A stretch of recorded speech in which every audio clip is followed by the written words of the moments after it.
कहानी बाल गोविंद भगत। लेखक रामवृक्ष बेनीपुरी। बाल गोविंद भगत मझोले कद के गोरे चिट्टे आदमी थे। 60 से ऊपर के ही होंगे। बाल पक गए थे। लंबी दाढ़ी या जटाजूट तो नहीं रखते थे, किंतु हमेशा उनका चेहरा सफ़ेद बालों से ही जगमग किए रहता था। कपड़े बिल्कुल कम पहनते, कमर में एक लंगोटी मात्र और सिर में कबीर पंथियों की सी कनफटी टोपी। जब जाड़ा आता एक काली कमली ऊपर से ओढ़े रहते। मस्तक पर हमेशा चमकता हुआ रामानंदी चंदन, जो नाक के एक छोर से ही औरतों के टीके की तरह शुरू होता। गले में तुलसी की जड़ों की एक बेडौल माला बांधे रहते। ऊपर की तस्वीर से यह नहीं माना जाए कि बाल गोविंद भगत साधु थे, नहीं, बिल्कुल गृहस्थ। उनकी गृहिणी की तो मुझे याद नहीं। उनके बेटे और पतोहू को तो मैंने देखा था। थोड़ी खेती बाड़ी भी थी, एक अच्छा साफ सुथरा मकान भी था, किंतु खेती बाड़ी करते, परिवार रखते भी बाल गोविंद भगत साधु थे, बिल्कुल साधु। साधु की सब परिभाषाओं में खरे उतरने वाले। कबीर को साहब मानते थे, उन्हीं के गीतों को गाते, उन्हीं के आदेशों पर चलते, कभी झूठ नहीं बोलते, खरा व्यवहार रखते, किसी से भी दो टूक बात करने में संकोच नहीं करते, ना किसी से खामखाह झगड़ा मोल लेते, किसी की चीज़ नहीं छूते, ना बिना पूछे व्यवहार में लाते। इस नियम को कभी कभी इतनी बारीकी तक ले जाते कि लोगों को कुतूहल होता। कभी वह दूसरे के खेत में शौच के लिए भी नहीं बैठते।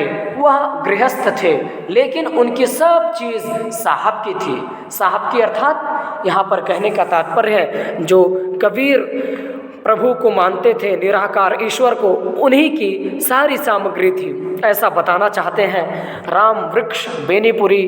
बता रहे हैं बाल गोविंद भगत के विषय में। तो वह गृहस्थ थे, लेकिन उनकी सब चीज़ साहब की थी। जो कुछ खेत में पैदा होता, सिर पर लादकर पहले उसे साहब के दरबार में ले जाते, और दरबार में ले जाकर जो उनके घर से 4 कोस दूर पर था, एक कबीरपंथी मठ से, मतलब उनको केवल एक कबीरपंथी मठ था, उससे मतलब था। वह दरबार में भेंट रूप रख लिया जाकर प्रसाद रूप में जो उन्हें मिलता उसे घर लाते और उसी से गुजर चलाते। इन सब के ऊपर मैं तो मुग्ध था, उनके मधुर गान पर। और यहाँ पर राम वृक्ष बेनीपुरी जी कह रहे हैं कि इन सब के ऊपर मैं तो मुग्ध था, लेकिन उनके मधुर गान पर भी मैं बहुत ही अधिक आकर्षित था, बहुत ही अधिक मुग्ध था मैं, जो सदा सर्वदा ही सुनने को मिलते। कबीर के वे सीधे सादे पद जो उनके कंठ से निकलकर सजीव हो उठते। आषाढ़ की रिमझिम है, समूचा गांव खेतों में उतर पड़ा है, कहीं हल चल रहे हैं, कहीं रोपनी हो रही है। धान के पानी भरे खेतों में बच्चे उछल रहे हैं, औरतें कलेवा लेकर मेड़ पर बैठी हैं। कलेवा का तात्पर्य यहाँ पर सुबह का प्रातराश अर्थात नाश्ता लेकर औरतें मेड़ पर बैठी हुई हैं। आसमान बादल से घिरा, धूप का नामो निशान नहीं, ठंडी पुरवाई चल रही है। ऐसे ही समय आपके कानों में एक स्वर तरंग झंकार सी कर उठी। यह क्या है, यह कौन है, यह पूछना ना पड़ेगा। बाल गोविंद भगत समूचा शरीर कीचड़ में लिथड़े अपने खेत में रोपनी कर रहे हैं। उनकी अंगुली एक एक धान के पौधे को पंक्तिबद्ध खेत में बिठा रही है। उनका कंठ एक एक शब्द को संगीत के जीने पर चढ़ाकर कुछ को ऊपर स्वर्ग की ओर भेज रहा है और कुछ को इस पृथ्वी की मिट्टी पर खड़े लोगों के कानों की ओर। बच्चे खेलते हुए झूम उठते हैं। मेड़ पर खड़ी औरतों के होंठ कप कपाकर उठते हैं और वो भी गाने लगती हैं, वे गुनगुनाने लगती हैं। हलवाहों के पैर ताल से उठने लगते हैं। रोपनी करने वालों की अंगुलियां एक अजीब क्रम से चलने लगती हैं। बाल गोविंद भगत का यह संगीत है या जादू, क्या कहें, समझा नहीं जा सकता है। भादों की वह अंधेरी अधरतिया अभी थोड़ी ही देर पहले मुसलधार वर्षा खत्म हुई है। बादलों की गरज, बिजली की तड़प में आपने कुछ नहीं सुना हो, किंतु अब झिल्ली की झंकार या दादरों की टर्र टर्र बाल गोविंद भगत के संगीत को अपने कोलाहल में डुबो नहीं सकती। उनकी खजड़ी डिमक डिमक बज रही है और वे गा रहे हैं, गोदी में पियवा चमक उठे सखिया, चिहुक उठे ना चिहुक उठे। हाँ, पिया तो गोद में ही है, किंतु वह समझती है वह अकेली है। चमक उठती है, चिहुक उठती है। उसी भरे बादलों वाले भादों की आधी रात में उनका यह गाना अंधेरी रात में भी अंधूरे में अकस्मात कौंध उठने वाली बिजली की तरह किसे ना चौंका दे। अरे, अब सारा संसार निस्तब्धता में सोया है। बाल गोविंद भगत का संगीत जाग रहा है। तेरी गठरी में लागा चोर, मुसाफिर भाग जाग जरा। तो वो गा रहे हैं कि तेरी गठरी में लागा चोर, मुसाफिर जाग जरा।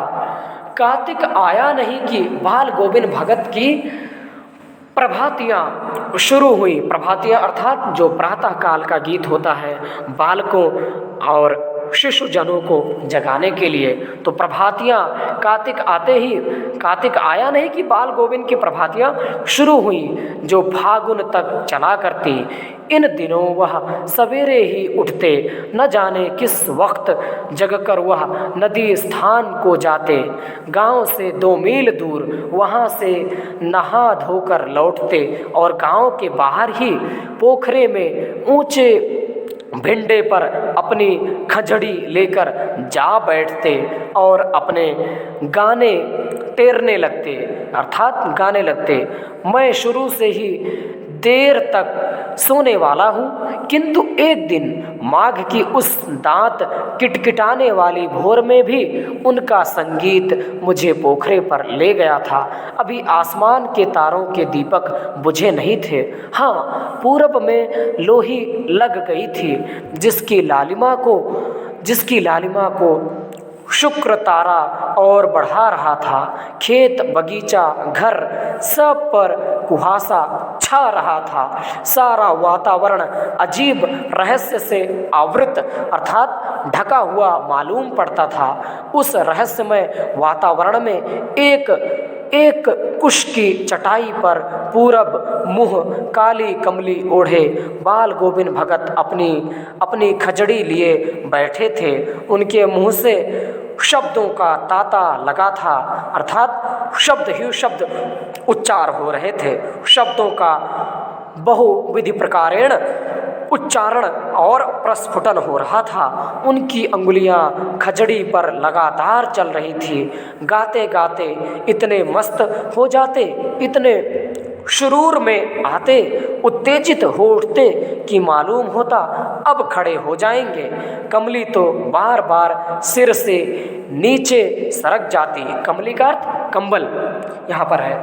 मैं जाड़े से कपा रहा था, किंतु तारे की छाँव में भी उनके मस्तक के श्रम बिंदु जल जो थे वो जब तब चमक उठते थे। और इसका तात्पर्य यहाँ पर ये कहा जा रहा है कि किंतु तारे की जो छाँव में भी उनके मस्तक के श्रम बिंदु जब तब चमक ही पड़ते। जो उनकी जल की बूंदें थी माथे पर, तो वो चमक उठते थे श्रम बिंदु। गर्मियों में उनकी संझा कितनी उमस भरी शाम को न शीतल करती, अपने घर के आंगन में आसन जमा बैठते। यहाँ पर कहने का अर्थ है कि गर्मियों में उनकी संध्या जो थी कितनी उमस भरी थी, कितनी गर्मी वाली थी। शाम को न शीतल करती और शाम को भी शीतल नहीं करती थी, ऐसी सायंकालीन कालावधि थी। अपने घर के आंगन में आसन जमा बैठते। गांव के उनके कुछ प्रेमी भी जुट जाते। खजड़ियों और करतालों की भरमार हो जाती। एक पद बाल गोविंद भगत जब गाते, उनकी प्रेमी मंडली जो प्रेम मंडली थी उसे दोहराती तिहराती। धीरे धीरे स्वर ऊंचा होने लगता। एक निश्चित ताल, एक निश्चित गति से उस ताल स्वर के चढ़ाव के साथ श्रोताओं के मन भी ऊपर उठने लगते।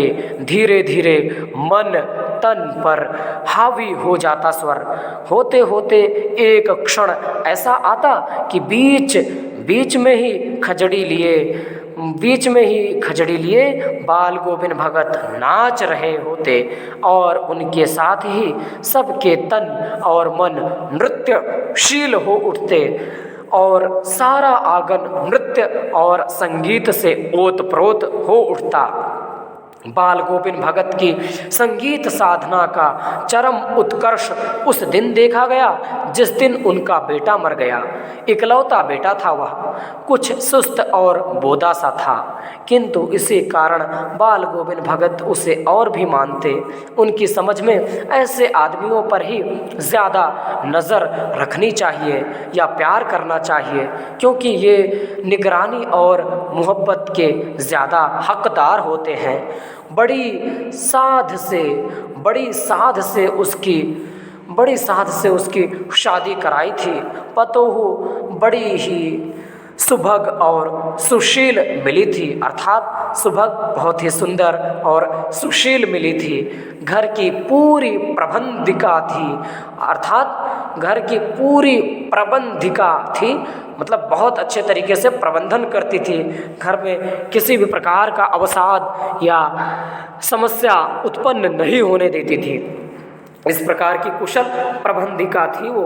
तो इसी प्रकार की गति बीतती गई और घर की पूरी प्रबंधिका होने के नाते भगत को बहुत कुछ उन्होंने अपने हिसाब से बताया और घर को अच्छे से चलाने के लिए उसने नित्य प्रति संघर्ष किया। किसने? जो उसकी वधू थी बाल गोविंद भगत की।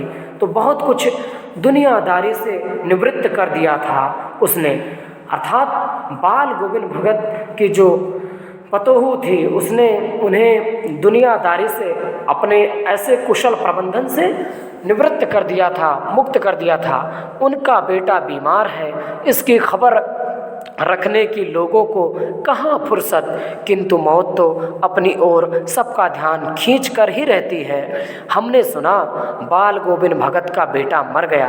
कुतूहलवश उनके घर गए, देखकर दंग रह गया मैं। बेटे को आंगन में एक चटाई पर लिटाकर एक सफ़ेद कपड़े से ढांक रखा है। वह कुछ फूल तो हमेशा ही रोपते रहते। उन फूलों में से कुछ तोड़कर उस पर बिखरा दिए हैं। फूल और तुलसी दल भी। सिरहाने एक चिराग जला रखा है और उसके सामने ज़मीन पर ही आसन जमाए गीत गाते चले जा रहे हैं। वही पुराना स्वर, वही पुरानी तल्लीनता। घर में पतोहू रो रही है, जिसे गांव की स्त्रियां चुप कराने की कोशिश कर रही हैं, किंतु बाल गोविंद भगत गाए जा रहे हैं। हाँ, गाते गाते कभी कभी पतोहू के नज़दीक भी जाते और उसे रोने के बदले उत्सव मनाने को कहते। आत्मा परमात्मा के पास चली गई। विरहिणी अपने प्रेमी से जा मिली। भला इससे बढ़कर आनंद की कौन बात। मैं कभी कभी सोचता यह पागल तो नहीं हो गए, किंतु नहीं, वह जो कुछ कह रहे थे उसमें उनका विश्वास बोल रहा था। वह चरम विश्वास जो हमेशा ही मृत्यु पर विजयी होता आया है। बेटे के क्रिया कर्म से निवृत्त होकर, अर्थात बेटे के क्रिया कर्म में तूल नहीं रखी। उनको लगा कि जिस प्रकार से भी होना चाहिए क्रिया कर्म भली भांति संपन्न हो ही जाए। पतोहू से ही आग दिलवाई उन्होंने, किंतु ज्यों ही श्राद्ध की अवधि पूरी हो गई, पतोहू के भाई को बुलाकर उसके साथ कर दिया, यह आदेश देते हुए कि इसकी दूसरी शादी कर देना। इधर पतोहू रो रो कर कहती, मैं चली जाऊंगी तो बुढ़ापे में कौन आपके लिए भोजन पकाएगा, कौन बनाएगा भोजन। बीमार पड़े तो कौन एक चुल्लू पानी भी देगा। मैं पैर पड़ती हूँ, मुझे अपने चरणों से अलग नहीं कीजिए। लेकिन भगत का निर्णय अटल था। तू जा, नहीं तो मैं भी इस घर को छोड़कर चला जाऊंगा। यह थी उनकी आखिरी दलील, और इस दलील के आगे बेचारे की क्या चलती। बाल गोविंद भगत की मौत उन्हीं के अनुरूप हुई। वह हर वर्ष गंगा स्नान करने जाते। स्नान पर उतनी आस्था नहीं रखते जितना संत समागम और लोक दर्शन पर। पैदल ही जाते। करीब 30 कोस पर गंगा थी। साधु को संबल लेने का क्या है, और गृहस्थ किसी से भिक्षा क्यों मांगे। अतः घर से खाकर चलते तो फिर घर पर ही लौट कर खाते। रास्ते भर खंजड़ी बजाते गाते, जहाँ प्यास लगती पानी पी लेते। 4-5 दिन आने जाने में लगते, किंतु इस लंबे उपवास में भी वही मस्ती, बुढ़ापा आ गया था, किंतु टेक वही जवानी वाली थी। इस बार लौटे तो तबीयत कुछ सुस्त थी। खाने पीने के बाद भी तबीयत नहीं सुधरी। थोड़ा बुखार आने लगा, किंतु नेम व्रत तो छोड़ने वाले नहीं थे। अर्थात जो उनके व्रत का नियम था वो कभी भी छोड़ने वाले नहीं थे। वही दोनों जून गीत, स्नान ध्यान, खेती बाड़ी देखना दिन दिन छीजने लगे। अर्थात उनकी तबीयत, उनका स्वास्थ्य और भी अधिक खराब होने लगा, और ही बदतर परिस्थिति आने लगी। लोगों ने नहाने धोने से मना किया, आराम करने को कहा, किंतु हंसकर टाल देते रहे। उस दिन भी संध्या में गीत गाए, किंतु मालूम होता जैसे तागा टूट गया हो। अर्थात तागा टूटने का अर्थ जैसे जीवन की समाप्ति होने वाली है। जीवन क्षण क्षण वपु क्षीण होता जा रहा है, जीवन रस बिखरता जा रहा है, ऐसा प्रतीत होने लगा। माला का एक एक दाना बिखरा हुआ प्रतीत होता। अर्थात जो पिरोया हुआ माला था उसका तागा, उसकी मोती एक एक पल टूटता हुआ जा रहा हो। और भोर में लोगों ने गीत नहीं सुना। जाकर देखा तो बाल गोविंद भगत नहीं रहे, सिर्फ उनका पंजर पड़ा हुआ था। यहीं पर यह कहानी समाप्त होती है। आप सभी से निवेदन है कि इस कहानी को ध्यानपूर्वक सुनिएगा और अपनी प्रतिक्रिया अवश्य व्यक्त कीजिएगा। जो भी त्रुटियां हुई होंगी मुझे भी एक अबोध बालक समझकर क्षमा कर दीजिएगा और मार्गदर्शन कीजिएगा। जय हिंद, जय भारत।